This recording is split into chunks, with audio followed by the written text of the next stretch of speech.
bit of background. So I'm a food science student, so my main interest is food, it's chemistry, it's biology. And I'm also heavily interested in agriculture as well as entrepreneurship. I wanted to get involved with entrepreneurship for a long time. I mean, I've had small businesses, as I'm sure a bunch of people have before too, like little landscaping businesses and stuff like that.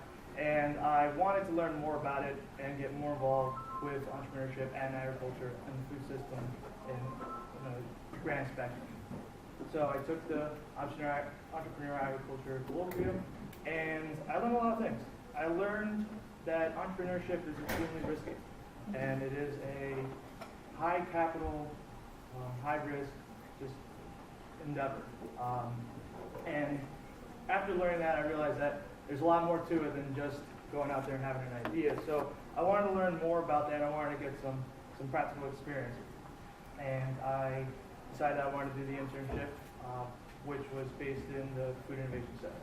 And my purpose in this internship was to gain real-world knowledge. I wanted to get practical experience about starting a business and making it successful. So I wanted to take the education that I got at Rutgers, learn some more at the Food Innovation Center, and come up with some new innovative things to bring out to society. So I wanted to, again, learn about the food industry and primarily learn about business and how it runs and how it works. That's the Food Innovation Center there, if you've never been there. And the picture on the bottom right is actually the guy who's flying meatball working here. So what I did was I went, and the first thing that I did when I got to the Food Innovation Center was I met Donna, and Donna Schaffner, she's the Associate Director for Food Innovation Center, Food Safety, Quality Assurance Training, and I took a HACCP course. And anybody who doesn't know what that is, it's a hazard analysis critical control point. It's basically a way of finding out where in your production lies the safety. So, finding where the hazards are and where your last line of defense is. So that course introduced me to the world of food safety in the food industry, and it got me right into it, and just learning how to do a hazard plan and read it and analyze it and go through it was pretty intense, but it opened my eyes to a whole other spectrum that I didn't know about. A part of that too is I started doing standard operating procedures as well, and that's actually how I started getting involved with Flying Meatball Company, who is a food company that's being incubated right now in the Food Innovation Center. So part of that was I started learning about their machines and how they work and how they break down, how they put back together, and how to keep them safe and how to clean them. And I started working really close with Justin Benson, who's the Director of Operations and Engineering for Flying Meatballs. And from there, I just started getting more and more involved. And what you actually see here on the left, that's a metal detector. That's one of the critical control points in the process because it stops any foreign materials at that point. You either know it's in there or it's not. So a part of working with a company that makes meatballs is learning how to take these ingredients and turn them into those meatballs. And the thing too to remember is that they're not just any meatballs, they're flying meatballs. And if you ever talk to Natalia Grande, the CEO of the company, he really he's really into that. It's a flying meatball, it's not just any meatball. So being there, working with them hands-on, I got to work with Natalia, I got to work with Justin, I got to really learn the whole entire production. I went from paper to the whole entire production and just going from ingredients to formulation, from the raw room to the processing room to cooking to packaging and freezing in there in between and after as well.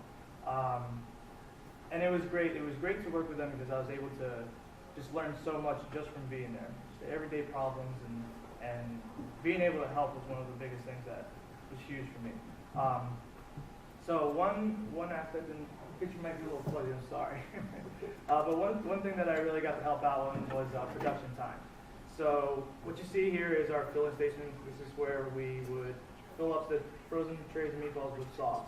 And at one point in time, this process would take about maybe half an hour to 45 minutes just to get all the trays filled up with sauce. And it was a really tedious process that you needed about 3 people to do, and you would pass a tray, and you would fill it under a machine, and you'd have to clean up because there was spills. So Justin invested in one of these spray guns, and we got that tied in, and then we realized how much faster we can go, and I said, you know what, why don't we grab a couple tables and we'll put it in an L shape, and we'll put a whole bunch of sheets down, and we can hit them all at one time, and while you're hitting them, we can switch over the other ones that you haven't filled in yet, and that's what we started doing, and it just stuck, and we were able to reduce the time by about half or more.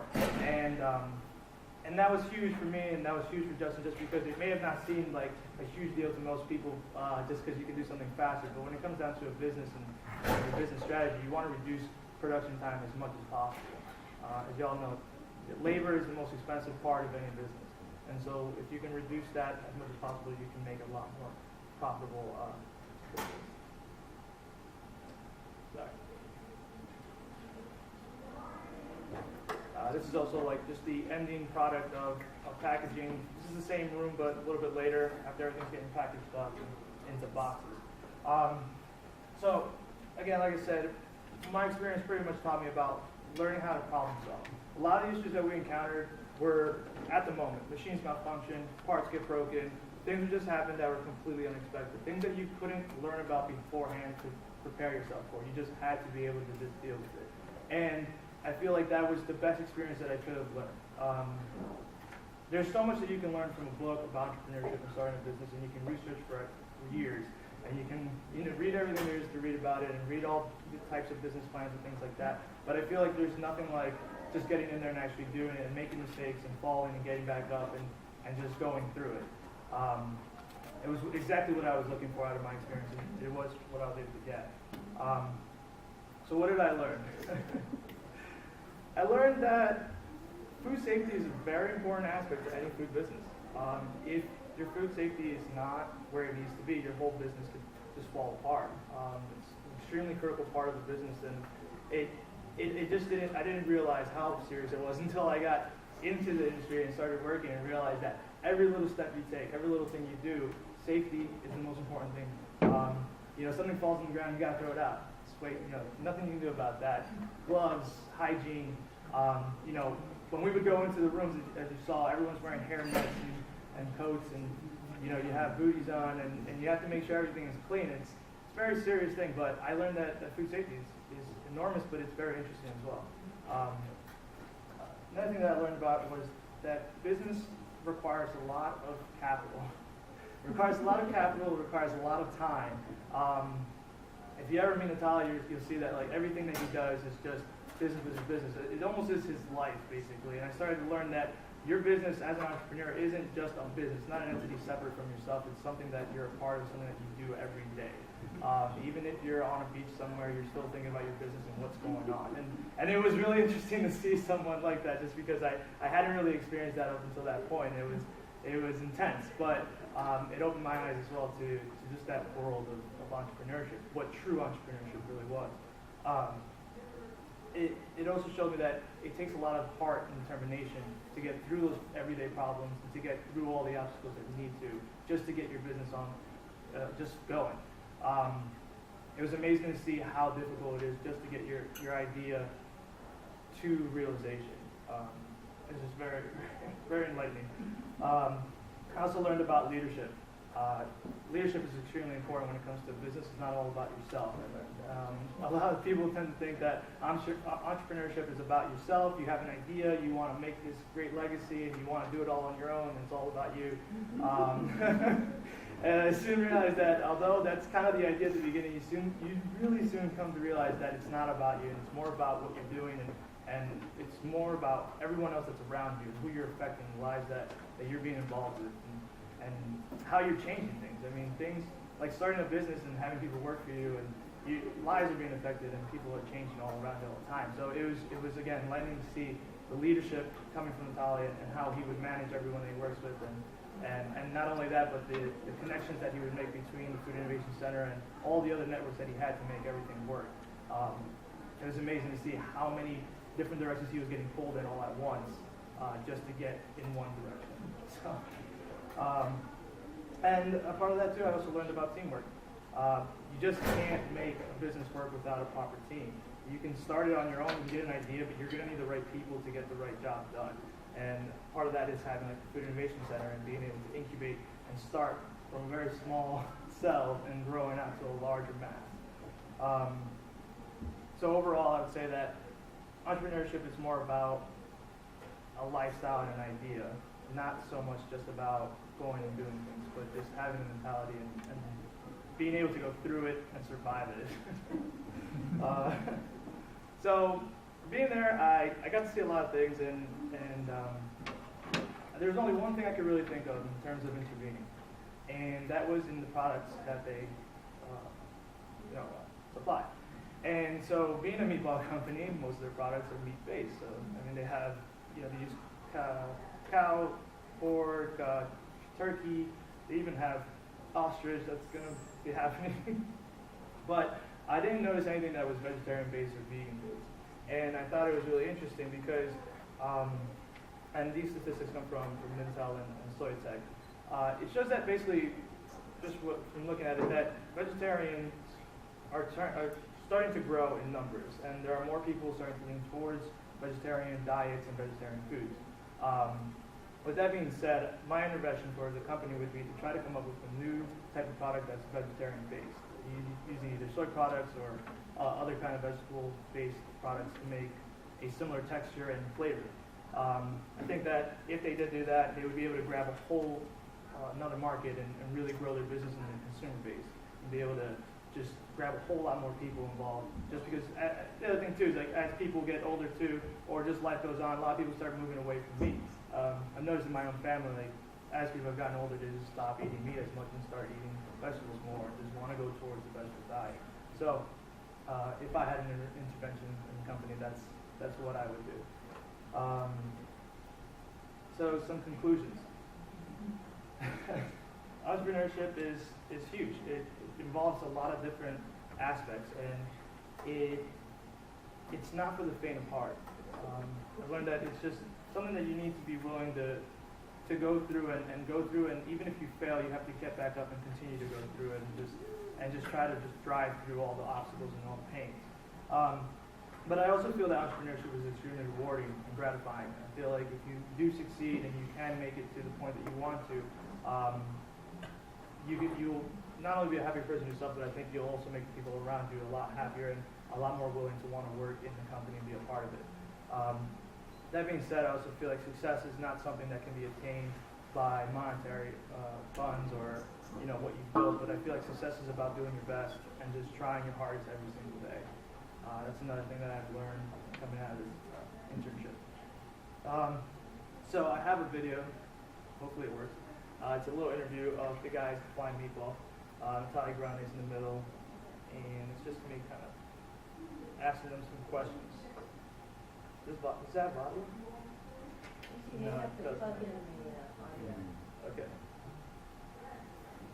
Or if we listen real carefully, it'll come off your laptop. Yeah?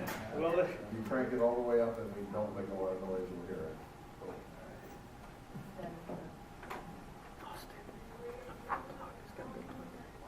Is your phone plugged?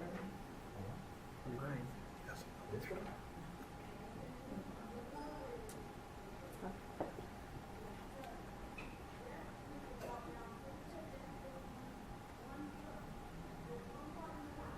So what does it mean to be an entrepreneur? What does it mean to be an entrepreneur? To be an entrepreneur to me, I would say you are becoming the ultimate in provider, because you're not just providing for yourself and your family, but your extended family, your co-workers, your colleagues. You take a lot of responsibility upon yourself. Making sure your team members' families are doing well. Your problem becomes their problems. You grow your family, and you have to take care of it. So, but being an entrepreneur, you don't have to own a business to be an entrepreneur. You can take hold. It's really what's your spirit is what makes you an entrepreneur. Taking what somebody has said, you're a part of this, and seeing it as if it's your own. That's being an entrepreneur. And the one to make the company successful, the one to everybody was happy.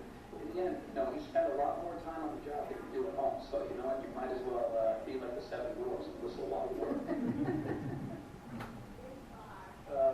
So what makes a good entrepreneur? You know, I think somebody who has a positive outlook on things. I'd say somebody who's optimistic. Being optimistic is what makes a good entrepreneur, or helps to make a good entrepreneur. Being realistic about things. Additionally, you have to be a good planner.